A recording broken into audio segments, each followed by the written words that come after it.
श्री गणेशाय नमः, श्री सरस्वती नमः, श्री गुरुभ्यो नमः. सत्यनारायण कथाध्याय पहिला. पुंडलिक वरदाई विठ्ठल श्री ज्ञानदेव तुकाराम सत्यनारायण महाराज जय. एकदा नैमिष नावाच्या अरण्यामध्ये असा प्रकार घडला की शौनकादिक नावाच्या ऋषींनी एका पुराण सांगणाऱ्या सुतास प्रश्न केला की हे मुनिश्रेष्ठा, मनातील फले कोणत्या व्रताने अथवा कोणत्या तपस मिळतात ते माझी ऐकण्याची इच्छा आहे, तरी ते कृपा करून मला सांगा. श्रुत म्हणतात श्लोकी नारदाने हा प्रश्न भगवान विष्णूला विचारला होता. त्यावेळी विष्णू नारदांना जे सांगितले आहे ते मी तुम्हाला सांगतोय. शांत चित्ताने ऐका.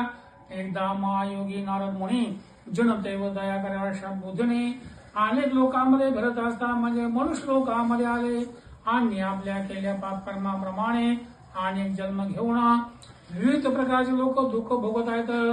तरी यांची नक्की कोणत्या साधनात दुःख नाहीसे होतील हा विचार करून नारद मुनी वैकुंठात गेले आहेत. त्या वैकुंठामध्ये 4 हातांमध्ये शंख चक्र गदा कमळ धारण केलेल्या व पायापर्यंत रुणाळी वनमाळा गळ्यात घातलेल्या स्वच्छ वर्णाच्या भगवंतांना पाहून त्यांची स्तुती करण्यास आरंभ केला आहे. नारद म्हणाले, ज्याचे स्वरूप वाणी मन यांना न कळणार आहे, जो अनंत शक्तिमान आहे, जो उत्पत्ती मध्य नाश रहित आहे, मुळाचा निर्गुण आहे व जगाच्या आरंभकाळी जो 3 गुणांचा स्वीकार करतो, सर्वांचे मूळ कारण असून भक्तांची दुःखे नाहीशी करतो, त्या सत्यनारायणाला माझा नमस्कार होता. नारद मुनीची स्तुती ऐकून भगवान विष्णू नारदास म्हणतात, नारदा, आपण कोणत्या कामासाठी आलात? आपल्या मनामध्ये काय हेतू आहे सांगावा, त्याचे मी संपर्क उत्तर देईन. नारद म्हणजे भगवंता, मृत्यू लोकातील लोक आपल्या केलेल्या पापकर्माप्रमाणे अनेक जन्म घेऊन विविध प्रकारचे दुःख भोगत आहेत. तरी यांची नक्की कोणत्या साध्यात दुःख नाहीसे होतील ते मला सांगा. हे व्रत कोणत्या काली करावे, कसे करावे ते पण सांगा. असे नारदाचे भाषण ऐकून भगवान विष्णू नारदास म्हणतात, नारदा, लोकांवर कृपा करण्याच्या हेतूने जो तू मला प्रश्न विचारला आहेस तो प्रश्न फार सुंदर आहे. म्हणून जे केल्याने जीवाची सर्व दुःखे नाहीसे होतात ते व्रत मी तुला सांगतो. हे वत्सा नारदा, तुझ्यावर माझे प्रेम असल्यामुळे स्वर्ग लोकात किंवा मनुष्य लोकांमध्ये आजपर्यंत कोणालाही माहीत नसलेलं महापुण्यकारक व्रत मी तुला सांगतो. या व्रताला सत्यनारायण व्रताशे म्हणतात. हे विधीपूर्वक केले असता व्रत करणारा मनुष्य लोकी सर्व काळ सुख भोगून शेवटी आनंद रूप मोक्ष पदा जातो. भगवान विष्णूचे भाषण ऐकून नारद मुनी म्हणतात, भगवंता, या व्रताचा विधी काय, याचं फळ काय, हे व्रत पूर्वी कोणी केलं होते हे सांगा. असे नारदाचे भाषण ऐकून भगवान विष्णू नारदास म्हणतात, नारदा, शिवव्रत दुःख शोकाचा नाश करणारा असून धनधान्याची समृद्धी करणारे आहे. तसेच स्त्रियांना सौभाग्य व संतती देणार, सर्व कार्यात विजयी करणारे व्रत आहे. हे व्रत भक्ती श्रद्धा यांनी युक्त होऊन ब्राह्मण बांधव्यास धर्मनिष्ठा ठेवून आपले मन प्रसन्न असेल त्यावेळी सत्यनारायणाचं पूजन करावं. केळी, दूध, शुद्ध तूप, साखर, गव्हाचा रवा याचा केलेला प्रसाद भक्तियुक्तांत करणाने सत्यनारायणाला अर्पण करावा. गव्हाचा रवा न मिळेल तर तांदळाचा रवा घ्यावा, साखर न मिळेल तर गुळ घ्यावा. वरील सर्व याप्रमाणे एकत्र करून त्याचा प्रसाद भक्तियुक्तांत करणाने सत्यनारायणाला अर्पण करावा. आपले बांधव इष्टमित्रासह ब्राह्मण भोजन करावे. भक्तीने प्रसाद भक्षण करून सत्यनारायणासमोर गाय नृत्य करावे. हे कृत्य पवित्र देवालयात करून सत्यनारायणाचं चिंतन करीत घरी यावे किंवा आपल्या पवित्र देवालयासमोर करावे. पूर्वी सांगितल्याप्रमाणे हे व्रत केले असता मनुष्याच्या सर्व इच्छा पूर्ण होतात. कलियुगामध्ये दुःखनाशाचा हाच एक सोपा उपाय. सत्यनारायण कथायाम प्रथम अध्याय गुणा पुंडलिक वरदाई श्री ज्ञानदेव तुकाराम सत्यनारायण महाराज के जय. गोपाल कृष्ण भगवान के जय. वेंकटरमणा गोविंदा. कर्पूर गौरम करुणावतारम संसार सारम भुजगंधारम सदा वसंतम भवानी सहितं नमामि कर्पूरार्चके दीपम हरे नमः हरे नमः. श्री गणेशाय नमः. श्री सरस्वती नमः. श्री गुरुभ्यो नमः. सत्यनारायण कथा अध्याय दुसरा. पूर्वी सुंदर अशा काशी नगरामध्ये एक दरिद्री म्हणजे भिकारी ब्राह्मण राहत होता. भोगवत आणि पीडित होऊन ब्राह्मण दररोज पृथ्वीवर फिरत असे. अशा आचार्यनिष्ठ धार्मिक ब्राह्मणावर कृपा करणाऱ्या भगवंतानी वृद्ध म्हणजे म्हाताऱ्या ब्राह्मणाचं रूप घेतलं व त्या काशी नगरातल्या ब्राह्मणास प्रश्न केला की तू दररोज पृथ्वीवर कशासाठी फिरतोयस मला सांग. असा त्यांचा प्रश्न ऐकून तो ब्राह्मण म्हणाला की मी अति गरीब ब्राह्मण आहे. मी भिक्षा मागण्यासाठी रोज पृथ्वी फिरतो.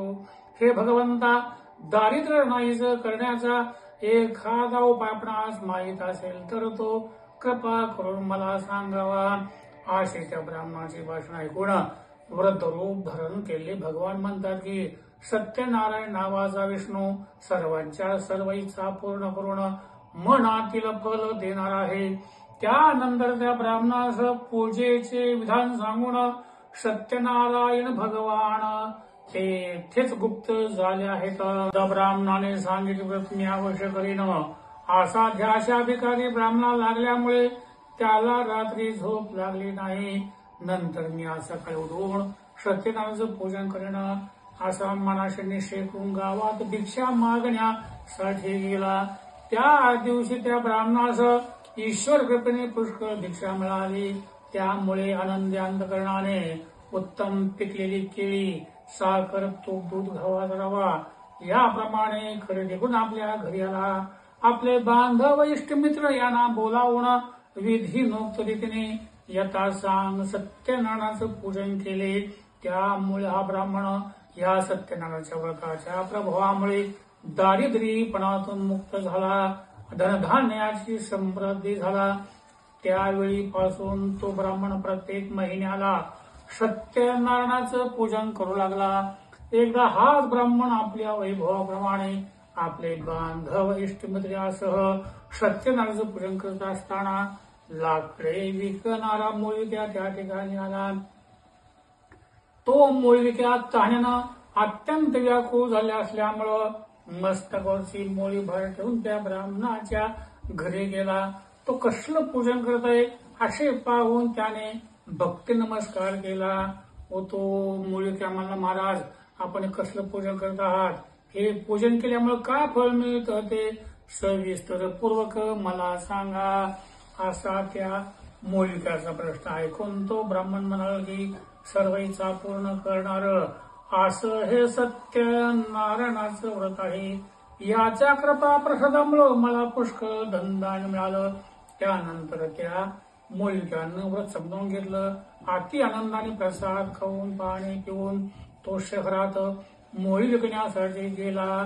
सत्यनारायणाचं चिंतन करीत लाकडाची मोळी मस्तकावर घेऊन या गावात लाकडी विकून जो काय पैसा मिळेल त्या पैशाने मी सत्यनारायणाचं पूजन अवश्य करेन असा मनाशी निश्चय करून धार्मिक लोक ज्या ठिकाणी राहत होते त्या ठिकाणी तो मोळविक्या गेला व त्या दिवशी त्याच्या मोळीस ईश्वर कृपेने पुष्कळ भावाला. त्यामुळे आनंदी अंतकरणाने उत्तम पिकलेली केळी, साखर, तूप, दूध, गव्हाचा रवा याप्रमाणे खरेदी करून आपल्या घरी आला. आपले बांधव इष्ट मित्र यांना बोलावून विधिनोक्त रीतीने यथासांग सत्यनारायणाचं पूजन केले. त्यामुळे हा मोळविक्या या सत्यनारायणाच्या व्रताच्या प्रभावामुळे दारिद्र्यपणातून मुक्त झाला. धनधान्याची समृद्धी झाला. या लोकी सर्व काळ सुख गुण शेवटी सत्यनारायण प्रभूच्या नगरात गेला. सत्यनारायण कथा अध्याय दुसरा गोडा हा सत्यनारायण महाराज की जय. गोपाल कृष्ण भगवान की जय. व्यंकटरमणा गोविंदा. श्री गणेशाय नमः. श्री सरस्वती नमः. श्री गुरुभ्यो नमः. सत्यनारायण कथा अध्याय तिसरा. पूर्वी या पृथ्वीवर एक उल्कामुख नावाचा राजा होता. तो राजा भक्तिमान व बुद्धिमान होता. तो राजा प्रत्येक दिवशी देवळात जाऊन ब्राह्मणांना द्रव्य देऊन संतुष्ट करत असे. एके दिवशी तो राजा आपल्या स्त्रीसह नदीच्या तीरावर सत्यनारायणाचं पूजन करत असताना साधू नावाचा एक वाणी नावेमध्ये पुष्कळसे हिरे, माणिके, मोती, रत्न घेऊन ज्या ठिकाणी उल्खामुख नावाचा राजा सत्यनारायणाचं पूजन करत आहे त्या ठिकाणी साधूवाणी आलेला आहे व नाव नदीच्या किनाऱ्यास उभी करून त्या व्रत करणाऱ्या राजाला पाहून अत्यंत विनयाने साधूवाणी महाराजा, तू भक्तियुक्त अंतःकरणानं कसलं पूजन करत आहेस? हे पूजन केल्यामुळे काय फळ मिळतं ते सविस्तर पूर्वक मला सांगा. असा त्या साधवाण्याचा प्रश्न ऐकून तो उल्खामुख नावाचा राजा म्हणाला, साधू, धन, राज्य, पुत्र सर्व काही प्राप्त होत ह्या हेतून तुला तेजस्वी सर्व मनोरथ पूर्ण करणाऱ्या सत्यनारायण विष्णूचे मी पूजात्मक बांधवासह व्रत करत आहे. असे त्या राजाचे भाषण ऐकून साधू आणि महाराजा, हे व्रत जसे असेल तसे मला सांगा, तसे मी करेन. मला पण संतती म्हणजे मूल बाळ काही पण नाही, तर या व्रतामुळे नक्की होईलच. असे बोलून साधवाण्याने राजाकडून व्रत समजावून घेतलं. अति आनंदाने प्रसाद खाऊन पाणी पिऊन व्यापारासाठी न जाता आनंदाने साधू आणि आपल्या घरी परत आला व त्याने संतती म्हणजे मुलबाळ होणार व्रत आपल्या लीलावती नावाच्या बायको सांगितले की ज्या वेळेस मला संतती होईल, मुलगा हो या मुलगी हो, त्यावेळी मी सत्यनारायणाचं पूजन अवश्य करणं, असा आपण त्यांना वश केला. अशा प्रकारचे व्रत शालिवान साधवाने आपल्या लीलावती नावाच्या बायको सांगितले. नंतर त्याची धार्मिक व पतिव्रता अशी त्याची लीलावती नावाची बायको आनंदी अंतःकरणाने पतीची सेवा करत असता सत्यनारायणाच्या कृपा प्रसादामुळे गर्भवती झाली. नंतरला 10वा महिना श्रोताचे कन्यारत्न प्राप्त झाले. ती कन्या शुक्ल पक्षातील चंद्राप्रमाणे प्रत्येक दिवशी वाढू लागली, म्हणून तिचे नाव कलावती असे ठेवण्यात आले. नंतर काही दिवसांनी लीलावतीने साधवाण्यास गोडवान प्रश्न केला की महाराज, आपण पूर्वी बोललो सत्यनारायणाचं पूजन का करीत नाहीत? असा तिचा प्रश्न ऐकून साधुवानी म्हणाला, हे प्रिये, कलावतीच्या लग्नाच्या वेळी मीही सत्यनारायणाचं पूजन अवश्य करीन. अशा प्रकारे बायकोचे समाधान करून साधू आणि व्यापारासाठी दुसऱ्या गावास निघून गेला. नंतर वर्षांनी साधवाण्याची मुलगी कलावती गुणांनी वयाने मोठी होऊ लागली.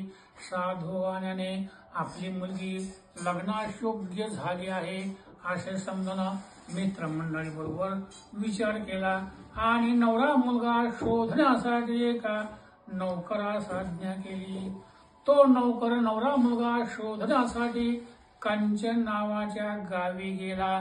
नंतर तो दूत सुंदर अशा एका वाण्याच्या मुलाला घेऊन परत आला. त्यावेळी सर्वगुण सुंदर संपन्न अशा त्या वाण्याच्या मुलाला पाहून ज्ञाती बांधवासह आनंदी अंतःकरणाने त्या आणलेल्या वाण्याच्या मुलाबरोबर साधवाने आपल्या मुलीचा विवाह केला. परंतु पूर्वी दुर्दैवानं बोललेलं सत्यनारायणाचं नवस फेडण्यास तो विसरला. त्यामुळे त्याच्यावर भगवान रागावले. नंतर तो व्यापारात चतुर असणारा साधवाने काळाच्या प्रेरणेप्रमाणे व्यापारासाठी आपल्या जावयाला पण बरोबर घेऊन गेला आणि सिंधू नदीच्या जवळ रम्य अशा रत्नापूर नावाच्या शहरामध्ये जाऊन साधू आणि व्यापार करू लागला आहे. ते दोघे चंद्रकेतू राजाच्या नगरामध्ये व्यापार करीत असताना काही काळ उत्तम गेला. इतक्यात सत्यनारायण प्रभू म्हणाले की हा साधवानी आपल्या सत्यनारायणाच्या प्रतिज्ञेपासून भ्रष्ट झाला आहे, म्हणून याला भयंकर दुःख प्राप्त होत असा त्याने शाप दिला. शाप दिल्यानंतर थोड्या दिवसामध्ये चंद्रकेतू राजाच्या राजवाड्यात चोरी झाली व तो चोरला पैसा घेऊन साधू आणि व त्याचा जावाई ज्या ठिकाणी राहत होते त्या ठिकाणी चोर आले. आपल्या मागून राजदूतांनी पाठला केला आहे असे पाहून ते चोर घाबरले. चोरलेला पैसा साधवांच्या दाराजवळ टाकून चोर पळून गेले. इतक्यात सज्जनाचा तो साधू आणि ज्या ठिकाणी राहत होता त्या ठिकाणी राजदूत आले व त्यांनी चोरीस गेलेला पैसा त्या ठिकाणी पाहिला व हेच चोर आहेत असे समजून साधू आणि व त्याचा जावाई या दोघांना बांधून मारित मारित राजा समोर नेले. म्हणजे महाराज आपले पैसे चोरले दोन चोर पहा, आपल्या समोर आणल्यात आज्ञा करावी. चंद्रकेतू राजाने विशेष विचार न करता त्यांना बंदिशाळी टाकण्याची आज्ञा केली. दूतांनी राजाच्या आज्ञेप्रमाणे साधू आणि व त्याचा जावाई या दोघांना बेड्या घालून किल्ल्यातील कारागृहात नेऊन टाकले. त्यावेळेस आम्ही ते चोर नाहीत असे ते म्हणत होते, परंतु सत्यनारायणाच्या शापामुळे त्यांचं बोलणं कोणी ऐकलं नाही. उलट साधवांच्या घरचा सर्व पैसा जप्त केला. सत्यनारायणाच्या शापामुळे साधवांच्या बायकोची पाठदुख झाले व तिच्याही घरातील सर्व पैसा चोराने चोरला. तेव्हापासून मानसिक दुःख रोग्याने व्याप्त होऊन भूक व तहाण्याने पीडित झाली. साधवांची बायको प्रत्येक घरघर भीक मागत फिरू लागली. साधवानाची मुलगी पण कळवती प्रत्येक घरघर भीक मागत फिरू लागली. एक दिवस भुकेने व्याकुळ झालेली अशी कलावती एका ब्राह्मणाच्या घरी गेली. त्या ठिकाणी तिने सत्यनारायणाचं पूजन चाललेलं पाहिलं व तेथे बसले. नंतर कथा ऐकून दुःख निवारण्यासाठी सत्यनारायण प्रभूची प्रार्थना केली व प्रसाद घेऊन घरी गेले. त्यावेळी सायंकाळ झाली होती. त्यामुळे आईने कलावतीस प्रेमाने प्रश्न केला की हे मुली, तू इतकी रात्र होईपर्यंत कोठे गेली होतीस? तुझ्या मनात काय विचार चालू आहे? असे त्या आईचे भाषण ऐकून कलावती म्हणाली, आई मी त्या ब्राह्मणाच्या घरी सर्व इच्छा पूर्ण करणार असं सत्यनारायणाचं पूजन चाललेलं पाहिलं. असे त्या मुलीचे भाषण ऐकून साधवांची बायको लीलावती सत्यनारायणाचं पूजन करण्यास तयार झाली. आपला पती व जावाई लवकर घरी परत येऊत असा संकल्प करून आप्त इष्ट मंडळी यांना बोलावून विधिनोक्त रीतीने यथासांग सत्यनारायणाचं पूजन केले. हे भगवंता, माझ्या पतीचे व जावयाचे अपराध क्षमा करण्यास आपण समर्थ आहात अशी सत्यनारायण प्रभूची प्रार्थना केली. त्यामुळे भगवान त्यांना प्रसन्न झाले व चंद्रकेतू राजाच्या स्वप्नात जाऊन भगवंताने सांगितलं, हे नृपश्रेष्ठा, तू जे 2 वाणी बंदीशाळेत टाकले त्यांना सकाळी सोडून दे. तसेच राजा, त्यांचं तू धन पैसा घेतलायस तो त्यांना परत दे. असे जर तू न करशील तर धन राज्य पुत्र यासह तुझा नाश करेन. असे राजाच्या स्वप्नात सांगून सत्यनारायण भगवान तेथेच गुप्त झाले आहेत. नंतर सकाळी उठून सभेमध्ये बसून राजाने सर्वांना स्वप्न सांगितले की आपण जे 2 वाणी बंदीशाळेत टाकले त्यांना सकाळी लवकरात लवकर सोडून द्या अशी दूतांना आज्ञा केली. दूताने राजाच्या आज्ञेप्रमाणे साधू आणि व त्याचा जावाई या दोघांना बंधनातून सोडून राजाच्या समोर आणले. म्हणजे महाराज, आपल्या आज्ञेप्रमाणे बंदिशातून सोडून दोन्ही वैश्यपुत्र आणले आहेत, आज्ञा करावी. चंद्रकेतू राजा त्या दोघा वाण्यास पाहून की तुम्ही चोरी केली नव्हती, केवळ सत्यनारायणाच्या शापामुळे तुम्हाला दुःख भोगावं लागलं होतं, आता भीती नाही असे बोलून त्यांच्या बेड्या काढून त्यांना मंगल स्नान करविलं. त्यानंतर त्या दोघांना वस्त्र अलंकार देऊन गौरव केला. अति नम्र भाषणाने त्यांना अत्यंत संतुष्ट केले व जे साधवांचे पैसे घेतले होते तेही त्याला दुप्पट करून दिले. नंतर राजा म्हणा, साधू, आता आपण आपल्या कृपेघर जा. नंतर साधू आणि व त्याचा जावाई या दोघांनी चंद्रकेतू राजाला नमस्कार केला हो आम्ही आता आपल्या कृपे घर जातो. सत्यनारायण कथायाम तृतीय अध्याय बडा. सत्यनारायण महाराज की जय. गोपाल कृष्ण भगवान की जय. वेंकटरमणा गोविंदा. श्री गणेशाय नमः. श्री सरस्वती नमः. श्री गुरुभ्यो नमः. सत्यनारायण कथाध्याय 4. नंतर साधवाने आपणास वाटेमध्ये विघ्न येऊ नयेत म्हणून ब्राह्मणास दक्षिणा देऊन आशीर्वाद घेतले व स्वतःच्या नगरास जाण्यासाठी साधुवाने निघालेला आहे. साधुवाने थोडासा दूर गेल्यावर भगवंताने साधुवाण्याची परीक्षा करण्यासाठी संन्यासाचं रूप घेतलं व त्या साधुवाण्यास प्रश्न केला. साधू, तुझ्या नावामध्ये काय आहे ते सांग. असा त्यांचा प्रश्न ऐकून ते धनाने पैशाने उतावीळ झालेले तोंडवाने त्यांची निंदा करून हसू लागले. म्हणाले, संन्यासी बुवा, आमचे पैसे नेण्याची तुमची इच्छा आहे काय? आमच्या नावेमध्ये पैसा नसून वेली व पान यांनी आमचे नाव भरलेले आहे.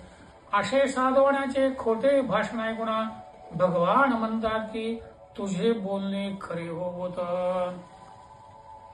असे बोलून संन्यासी वेश धारण करणारे भगवान तेथून जवळ असलेल्या समुद्राच्या तीरावर बसले. संन्यासी दूर गेलं पाहून साधवाने स्नान संध्या केली आणि नावकड्याला पाहतो तो हलकेपणामुळे नाव वर आलेले पाहून साधवानी आश्चर्यचकित झाला. नावत वेली व पानं पाहून साधवानी चक्कर येऊन जमिनीवर पडला. नंतर थोड्या वेळाने सावध होऊन चिंता करू लागला. त्यावेळी साधवानाचा जावाई म्हणला, महाराज, आपण शोक का करता? संन्यासाने जो आपण शापला आहे त्यामुळे हा सर्व प्रकार घडलेला आहे. तो संन्यासी पाहिजे ते करण्यास समर्थ आहे. आपण त्याला शरण जाऊ म्हणजे आपले मनोरथ पूर्ण होईल. असे त्या जावाचे भाषण ऐकून साधवान त्या संन्यासाजवळ गेला व त्याला पाहून त्याने भक्तियुक्त अंतकरणाने नमस्कार केला व साधवांनी म्हणला, महाराज, मी आपल्या जवळ जे मगाशी काही खोटे बोललो ते अपराधाची मला क्षमा करा. असे म्हणून साधवांनी शोक करू लागला व त्या शोक करणाऱ्या साधवाने भगवान म्हणता, साधो, तू शोक करू नकोस. मी सांगतो ते ऐक. तू माझ्या पूजनाविषयी चुकव करतो आहेस म्हणूनच माझ्या आज्ञेमुळे तुला वारंवार दुःख प्राप्त झाला आहे.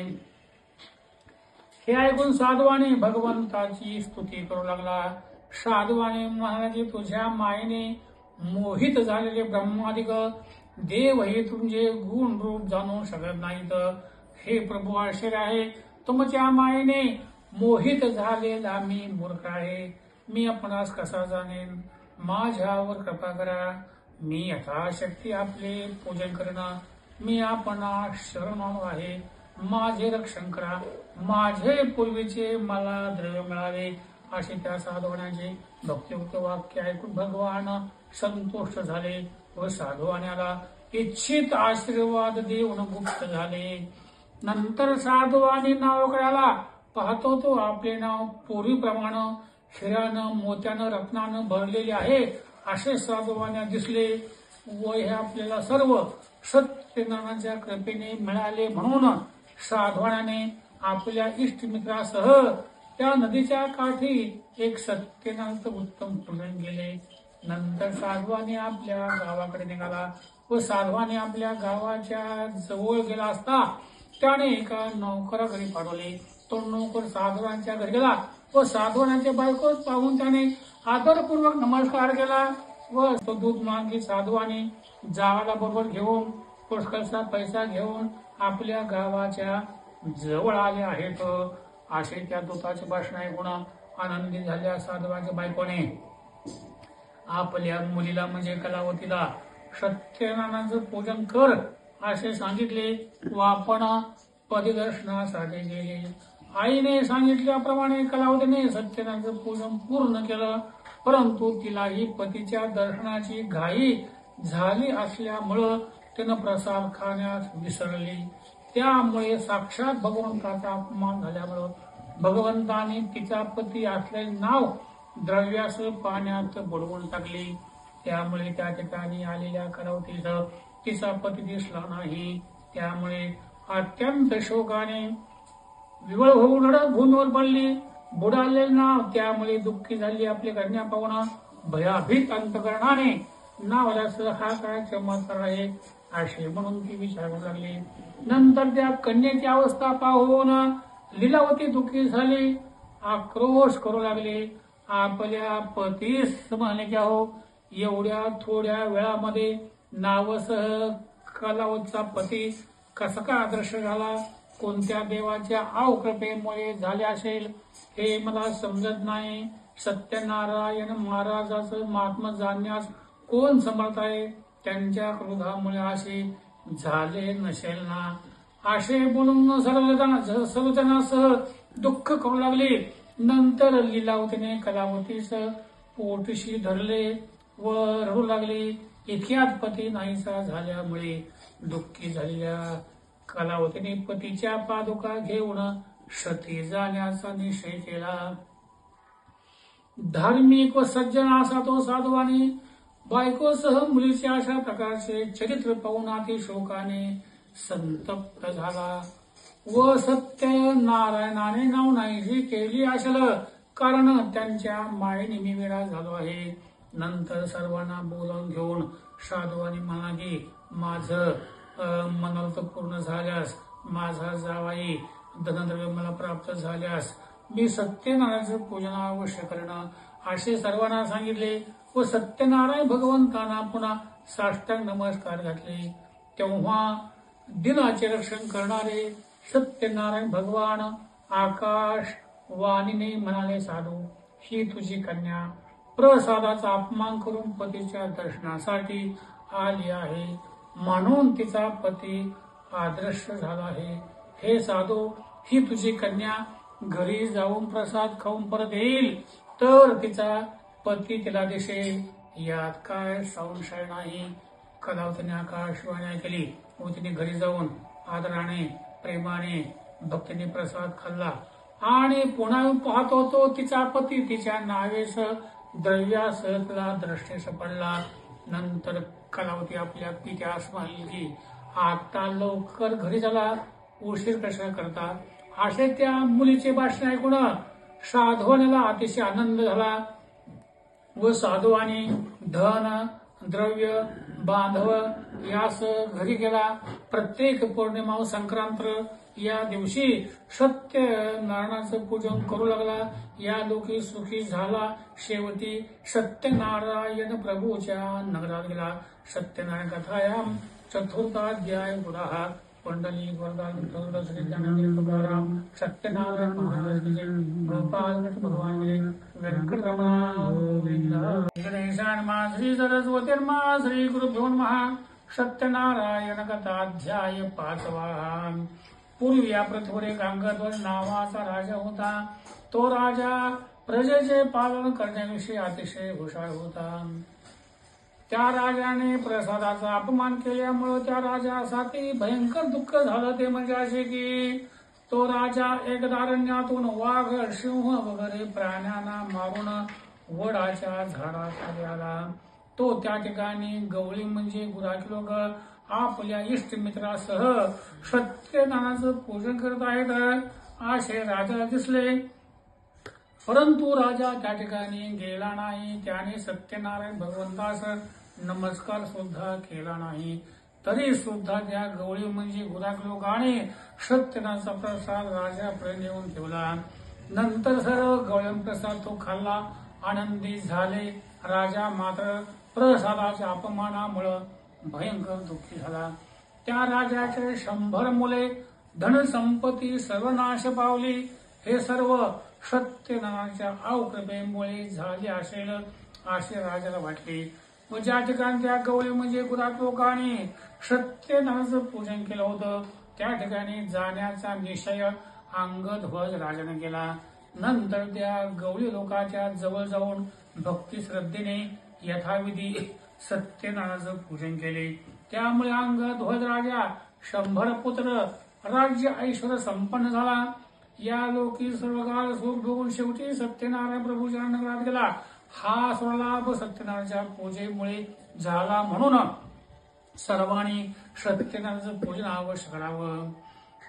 जो कोणी आतिथ्यरूपाशी सत्यनारायणाचं पूजन करतो व फळ देणाऱ्या अशी कथा भक्तिभावाने श्रवण करतो त्याला धनधान्य सर्व वस्तूचा लाभ होतो. जो दरिद्री असेल त्याला दृढ मिळते. जो बंधनात पडला असेल बंधमुक्त होतो. जो भयाभीत झाला असेल तर तो सत्यनारायणाच्या पूजेमुळे भीतीपासून मुक्त होतो. इच्छित आयुष्य आलो की भोगून शेवटी सत्यनारायण प्रभूच्या नगरा जातो.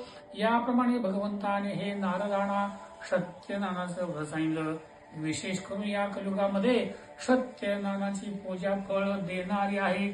या देवाला कोणी काल म्हणतात, कोणी ईश म्हणतात, कोणी सत्यदेव म्हणतात तर कोणी सत्यनारायण म्हणतात. नाना रूपे धारण करून सर्व भक्तांच्या इच्छा पूर्ण करणारा असा भगवान या कलियुगा रूपात प्रगट होईल.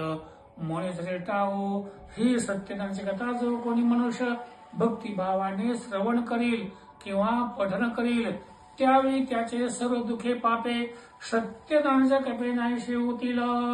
सत्यनारायण कथायाम पंचमाध्याय गुरहा पुंडलिक वरदाय विठ्ठल श्री ज्ञानदेव तुकाराम सत्यनारायण महाराज के जय.